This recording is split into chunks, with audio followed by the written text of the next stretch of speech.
Good evening, ladies and gentlemen. How are we getting on? Welcome back to Through the Keyhole. This is a series where we take a look at some player camps that are found in and around Fallout 76, get a few ideas and a little bit of inspiration for our own builds. And today we've got 4 camps with some very, very unique features that I'm looking forward to getting stuck into. So, let's jump in.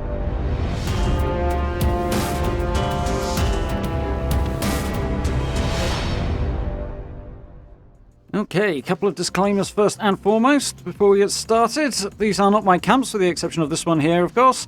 These are camps that are found via the player vending system in Fallout 76, thought were really cool and that we should check out. And if you guys would like to appear in a future episode of the series, I'll be doing a submissions-based episode before too long, so head on over to the channel's community page. There's a post over there with all the details of how you can send your camps in to appear in a future episode. Okay then, so camp number 1, down in the Cranberry Bog. I've actually got a couple of Cranberry Bog camps today, which is cool. Don't head down there very, very often, so that's always nice. We are far over on the eastern side of the map here, sort of the northeastern corner of the Cranberry Bog. We've got a tiny little place tucked away off the beaten path here, which is pretty cool. Nice little different sort of design using multiple structures here. Done a really nice job of this. Kind of got an alleyway feel on the way in here, which I quite like, using the junk fences on the side there. Loads of different textures used, mixing things up, made it look really cool. Everything looks a little bit different, and yet somehow is reasonably cohesive, which is cool. Got a little log cabin with Solomon Hardy hanging out in here. Their camp shelter tucked in the corner there that I neglected to check out, unfortunately. So we'll have to assume that that's brilliant as well. Really cool little fireplace there. I like that a lot. Nice little set piece for the build, that. It's really cool. All the crafting benches you can need tucked into a sort of shed on the side of the house here. This works quite nicely. I like the open plan front to it. It doesn't feel too open, so it does feel like a structure, but has everything you need in it. Unfortunately, can't get past the vault door there, but it's just got the generator behind it as far as I can tell. Certainly sounds like it anyway. We've got a nicely decorated little walkway around to the front of the house here. Making good use of the sort of separation and space there, putting some farmable dirt tiles in to keep the crops going. Well, sort of separating out the buildings, but keeping it cohesive, which is really nice. Sort of view out over the bog there.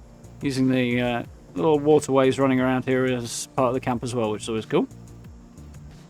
Nice compact little player home here. Just what's needed inside the bedroom space and nothing else, which is really cool. A little bit of decoration, somewhere to keep. Making it nice and homely. Not actually got any doors on these buildings, which is interesting. I'm guessing they're, like me, they either got frustrated with people leaving them open, or they just wanted to save on space. Either way, makes sense. Full player vending. Got a nice little combination of wallpaper and the warehouse pieces on the outside. Everything tucked in nicely here. Plenty of little bits of decoration around, just to break up those walls, make it look good. Those are the stuff from the daily ops there as well, which is really, really cool. Note to self. Lots of little lights, little bits and pieces to catch the eye. Plenty going on in quite a small and compact camp. I like this one quite a lot. Very, very cool. I like that they've used the sort of bridges and walkways to approach the camp on as well here, in situ in the Cranberry Bog, which is nice. Really cool job. It looks really cool in the evening as well, which is always nice. So, camp number 2, our second Cranberry Bog camp, just south of Watoga Station here, just across the pond, as it were. Nice little spot that's using the waterfront there, just to create that nice front entrance area. And I really, really like this front side in particular. It looks absolutely brilliant. We hop over the water here. Got areas nicely divided off, and plenty going on, loads and loads of decoration again. Sort of small spaces, but very, very well filled, which really brings it to life. I like that look a lot. The power armor station right in the middle at the front there, that manages to avoid sticking out too much. They've used the more modern one, so you can pass through it if you need to. Looks quite good. Lots and lots of little bits and pieces of decoration out the front, just to give it that completed look, and welcoming vista across the front of the camp, which is always good. No detail missed out, which is always nice. So they've struggled to cram all the vendors into the small space that they've got for them there. So top one on the outside, but put a couple of concrete barricades across the front there and pack the decorations in around these vendors. They can sometimes look like they stand out a bit, but here they really kind of blend in with everything else. It's really, really nice. I like it a lot. Good use of the weapon stands and the mobiles and the fashion act decorations, everything packed in there. More and more details every time you look at that, which is really, really cool. And then just passing between the two, got a nice little entranceway here. Good place for the decon arch. Got a switch there so it doesn't have to be on all the time, which is good. Into the camp part of the camp, I suppose. The home part. A little bit less going on in here. A little sleeping chill out area over to the one side, and then we've got the cooking area on the other. I might have gone for a bit more division with the furniture and sort of put some of it away from the walls a bit, maybe, just to sort of fill the space a little bit more myself. But nice nonetheless. There's a technique out here that I've seen a few people do in the Cranberry Bog as well that works well. It's just fencing off their crops with those concrete barricades. I'm guessing they get attacked a lot if you don't, so would explain why it's so popular. I do like the way that light's on a bit of an angle, actually, though. That works quite nicely. Covers the whole cooking space quite well. We'll swing upstairs. Again, nice open space up here. Got a nice balcony which views the front area, which is cool. A couple of guard posts as well, as I say. Cranberry Bog is likely to attract some reasonably tough unwanted attention, so good to have plenty of places to stand and fire down from. Nice view out towards Batoga there as well. Free State flag. And Commander Doguare hanging out in her, I assume, her bedroom here. I like this little corner with all the Nuka-Cola displays and lots of little details crammed in there. That looks really, really cool. Mobile, the sort of space mobile above her head works well as well. Nice busy little corner for all her stuff there, which is cool. Couple of nice signs and posters on the wall. We'll have a little hop up top and have a look at the guard posts we've got tucked on the roof here. And it just sort of adds to the shape of this quite nicely, these guard posts. You'll see some down the front in just a moment again, which is really, really cool. Couple of street lamps there just to illuminate the camp and draw the eye if you need to. It's always nice. Yeah, really nice spot down the Cranberry Bog. Yeah, simple and effective on the inside. Really, really nice attractive area out front, which is really cool. Swing back down and take a little look at this place from out front again. I like they've gone for the wooden foundations across the front here as well, where it sort of heads out over the water a little bit more. It just looks a bit more convincing with the surface of the water and stuff. Looks more like it's practical to build, which I like, as it's obviously on legs rather than just being a solid block of concrete. It looks very, very cool. And a nice, interesting shape to that one. Very cool. Camp number 3, we head over to the Savage Divide for, and this is an interesting one. Initially, we got a very square house in the middle of a very square foundation, but the decoration absolutely brings us to life. Lots and lots of Nuka-Cola stuff here, lots and lots of colour, which is really cool. Very much a red, white and blue theme to this place. Have a little pier down the side. See a nice alleyway going down there, lots of fashionette decoration, fashionette masks rather, providing decoration on the side. We'll have a look around the house before we come around the side and the back there. Nice simple little design in here, but the space is well used. Lots of furniture, lots of stuff going on the walls, lots of different colours and stuff. Just keeping that busy look, making the place look complete and finished, which is always cool. Nuka-Cola light there. Kitchen tucked in there, nice and small and compact, but everything we need. And I like the shelf up in the top corner there with a few bits and pieces on it. Done a nice job of getting some stuff on there as well, which is really, really cool. It's a clean looking vibe to this place. Sometimes you struggle to pull off a clean look to a build with the pieces and decoration we have available. They've done a nice job on this one, which is really cool. Super Mutant hanging out in the bedroom, because who doesn't like a Super Mutant tube in the bedroom? New Nuka-Cola train set there, looking good. Lots of Nuka-Cola wallpaper as well as the Nuka-Shine stuff. That's looking very, very cool in here. Nice matched dresser and bed as well, always works. Shiny new Gram plushie hanging out on the bed. Lots and lots of little bits of detail, lots of furniture, lots of decoration, always brings the place to life. Sort of little bits and pieces filling up the gaps, which I like to see a lot. A new Nuka-Cola shower curtain, which has a very strange noise to it for some reason, but very, very cool nonetheless. We'll head back out of the back door and have a look at the player vending area. And also the crafting area as well down here, which is cool. We've also got a little campsite behind the camp here, which I think was already in place, judging by the colour of it.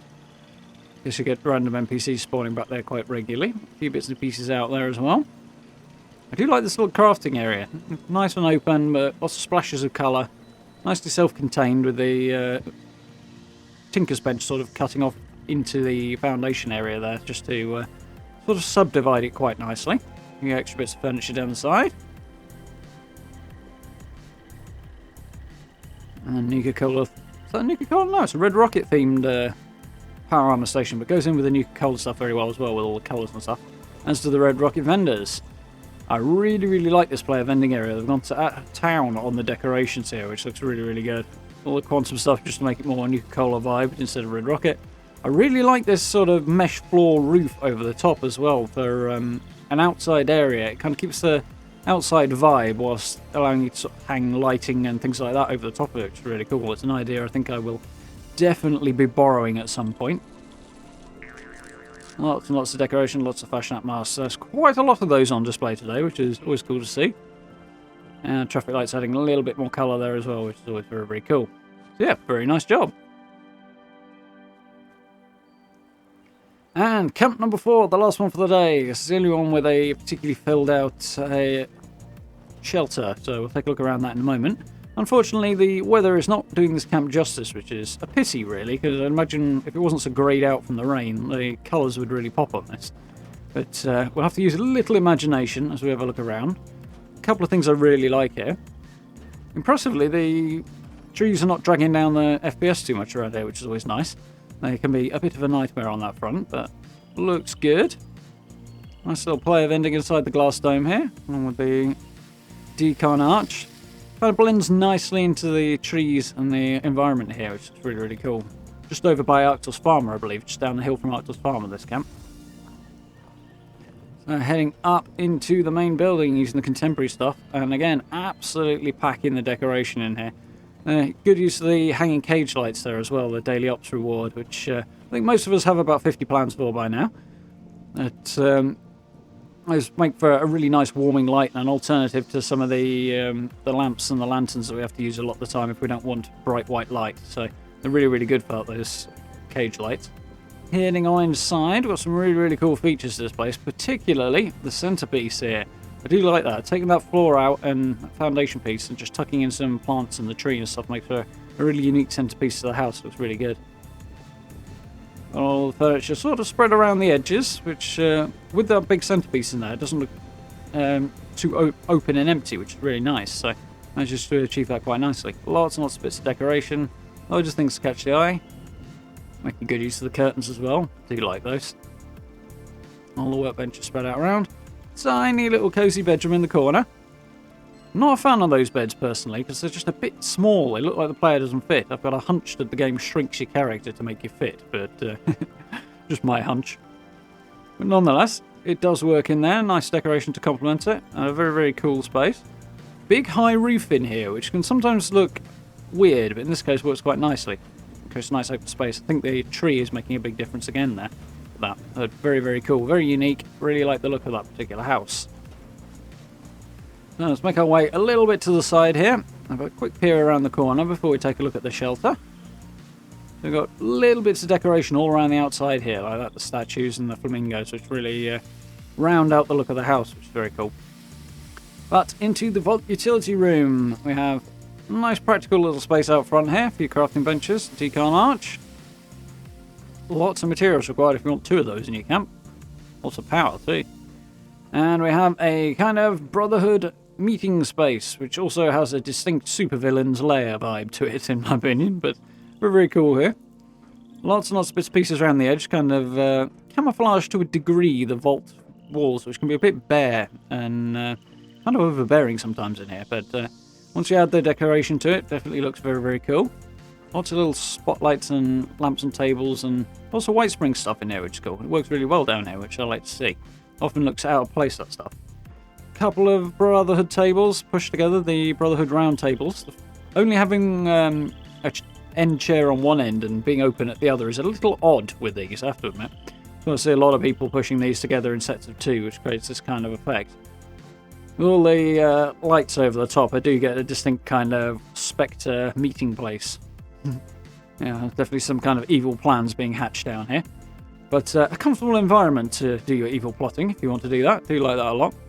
Love the use of the lion statues as well. Those are often too big and obnoxious to either get to sit without floating or to not look out of place. So down here they work really, really well. So nice job on that one. With the little splashes of colour from the plants as well as we head back out.